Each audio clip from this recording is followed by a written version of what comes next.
여러분 안녕하십니까? 오늘 얘기도 잘 한번 들어봐 주시기 바랍니다.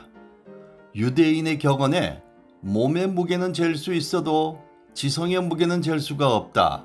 왜냐하면 체중에는 한계가 있지만 지성에는 한계가 없기 때문이다. 라는 말이 있습니다.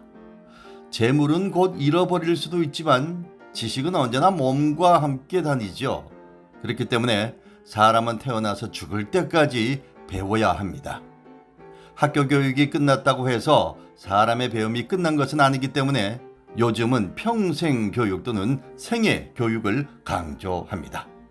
그렇다면 누구에게서 어떻게 배워야 할까요? 공자는 세 사람이 함께 가면 반드시 스승이 있게 마련이니 그 선한 쪽을 골라 그를 따르고 그 악한 쪽을 골라 이를 고쳐야 하느니라 라고 했습니다. 춘추 전국시대 제나라 환공군이 싸움이 끝난 뒤 돌아갈 길을 잃고 모두가 어찌할 바를 모르고 있을 때 명재상 관중이 이렇게 말합니다. 이런 때는 나이 먹은 말의 지혜가 도움이 됩니다. 라고 말을 해서 황공군은 그의 말대로 늙은 말을 놓아주고 그 뒤를 따라가자 갈 길을 찾을 수 있었다는 이야기가 전해옵니다. 이 이야기는 한비자에 나오는 일화입니다. 관중 같은 총명한 사람도 자신의 모르는 것을 부끄러워하지 않고 늙은 말을 스승으로 여겨 배웠던 것이지요.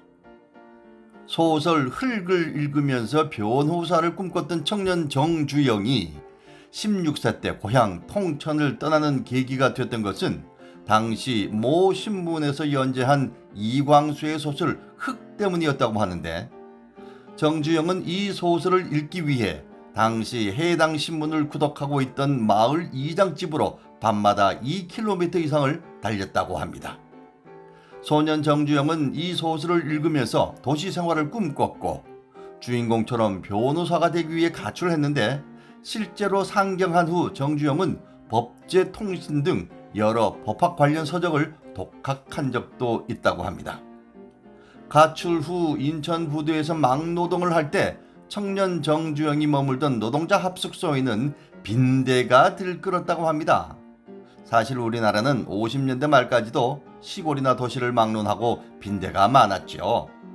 온종일 공사판에 나가 일을 하고 숙소로 돌아와서 잠을 자려니 이 빈대의 극성으로 도저히 잠을 이룰 수가 없었답니다. 궁여지책으로 큰 밥상 위에 누웠더니 잠시 뜸하다가 이내 상다리를 타고 올라와 물어뜯더랍니다.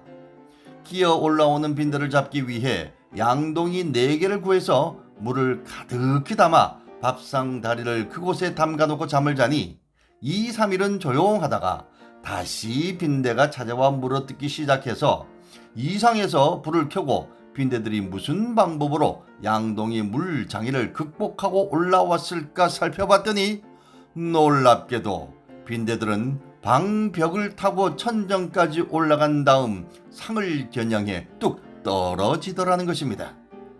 그 후 그는 어떤 일이나 전심전력으로 생각하고 노력하면 뜻을 이룰 수 있다는 빈대의 지혜를 기업 경영에 활용했다고 합니다. 사람이 삶을 영위함에 있어서 꼭 필요한 것은 누구에게서나 부단히 배우고자 하는 겸손한 자세입니다. 그래서 불치하문, 즉 아랫사람에게 묻는 것을 부끄러워하지 않는다고 했습니다. 배우려는 의지를 가질 때 나의 스승이 아닌 것은 없습니다. 공자와 같이 겸손한 자세로 배우려 한다면 천하만물이 다 나를 가르치는 교사요, 교실이요, 교훈인 것이지요. 그것이 비록 늙은 말과 같은 짐승이요 빈대와 같은 미물이라 할지라도 말입니다.